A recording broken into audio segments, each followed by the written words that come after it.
आदाब दोस्तों, दुनिया सरेआम के प्रोग्राम हक और सच में आपका खैर मकदम है। आप देख रहे हैं दुनिया सरेआम और मैं हूं आपका दोस्त मुजाहिद कासमी। आज का हमारा टॉपिक है मौलाना कलीम सिद्दीकी की गिरफ्तारी। मौलाना कलीम सिद्दीकी, जिनको इंसानियत का फरिश्ता कहा जाता है, हमारे हिंदू मुस्लिम बरादरी के लोग उनसे बहुत ज़्यादा जुड़े हुए हैं। बहुत सारे सियासी लोगों का कहना और मानना ये है कि यूपी के अंदर इलेक्शन होने वाले हैं, इसलिए मौलाना कलीम सिद्दीकी पर जबरन धर्म परिवर्तन का इल्ज़ाम लगाकर यूपी एटीएस ने मौलाना कलीम सिद्दीकी को अरेस्ट किया है। मौलाना कलीम सिद्दीकी को मेरठ से गिरफ्तार किया गया। मौलाना के साथ में आतिफ उर्फ अशोक चौधरी और ड्राइवर मोहम्मद सलीम को और उनके 2 स्टूडेंट को भी गिरफ्तार किया गया। जबकि अगले दिन मौलाना कलीम सिद्दीकी के एक दोस्त हाफिज इदरीस को फुलस से गिरफ्तार किया गया। यूपी एटीएस का कहना यह है कि हमने सिर्फ मौलाना कलीम सिद्दीकी को गिरफ्तार किया था, जबकि मौलाना के साथियों के घर वालों का कहना है कि मौलाना के साथ साथ इन 3 लोगों को भी यूपी एटीएस ने मौलाना के साथ साथ ही हिरासत में ले लिया था। 26 सितंबर की सुबह को याचिका डाली गई तो 26 सितंबर की शाम को ही एटीएस ने दावा किया इन तीनों लोगों की गिरफ्तारी का कि हमने इन 3 लोगों को गिरफ्तार कर लिया है। अब आप यूपी एटीएस के झूठ को साफ साफ समझ सकते हैं। आप लोगों को यूपी एटीएस का झूठ साफ साफ नजर आ रहा होगा। मौलाना पर अलग अलग तरह के एलिगेशंस लगाए गए।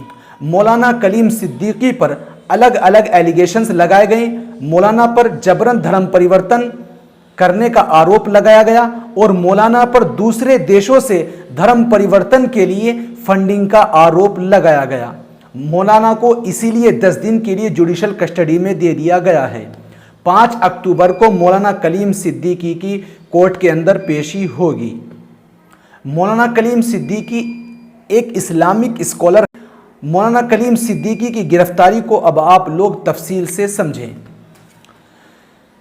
मौलाना कलीम सिद्दीकी पहले इस्लामिक स्कॉलर नहीं हैं जिनको अरेस्ट किया गया है या जिनको गिरफ्तार किया गया है। इससे पहले मौलाना उमर गौतम को 20 जून 2021 के अंदर इसी धर्म परिवर्तन के सिलसिले में अरेस्ट किया गया था। बहुत कम लोग जानते होंगे कि मौलाना उमर गौतम विश्वनाथ प्रताप सिंह, जो कि भारत के प्राइम मिनिस्टर रहे हैं, उनके भतीजे हैं और इन्होंने एमटेक से एग्रीकल्चर किया हुआ है। मौलाना कलीम सिद्दीकी के मौलाना उमर गौतम से कनेक्शन बताए गए और इसी बिना पर मौलाना कलीम सिद्दीकी को गिरफ्तार किया गया है।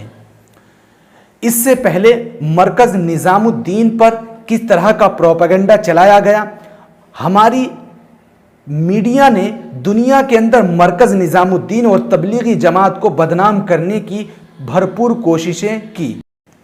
अगर जबरन तब्दीली मजहब का मामला जायज़ होता तो सऊदी अरब और दूसरे मुस्लिम देशों में हमारे हिंदू भाई रोजी रोटी के लिए वहां जाते हैं, कारोबार करते हैं। मुस्लिम देशों में हिंदू भाइयों के साथ कोई भी जबरन धर्म परिवर्तन का मामला पेश नहीं आया।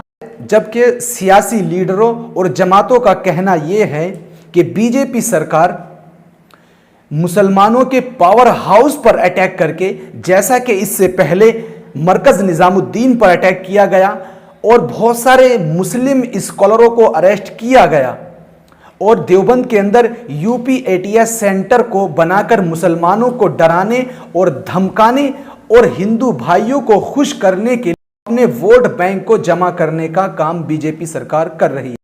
सामीन, ये हमारा मुल्क एक डेमोक्रेटिक मुल्क है। ये हमारा मुल्क आज़ाद मुल्क है। यहाँ का कॉन्स्टिट्यूशंस, यहाँ का संविधान, यहाँ का आइन हमें फ्रीडम ऑफ स्पीच यानी कि खुलकर अपनी बात कहने की और खुलकर अपने मजहब पर, अपने धर्म पर अमल करने की इजाज़त देता है। ये हमारे फंडामेंटल राइट्स हैं, ये हमारे आइन हैं, ये हमारे कवानीन हैं। आपको हमारी ये वीडियो अगर अच्छी लगे तो हमारे वीडियो को लाइक करें, शेयर करें और अगर आप हमारे चैनल पर नए हैं तो प्लीज़ हमारे चैनल को सब्सक्राइब। अस्सलामु अलैकुम।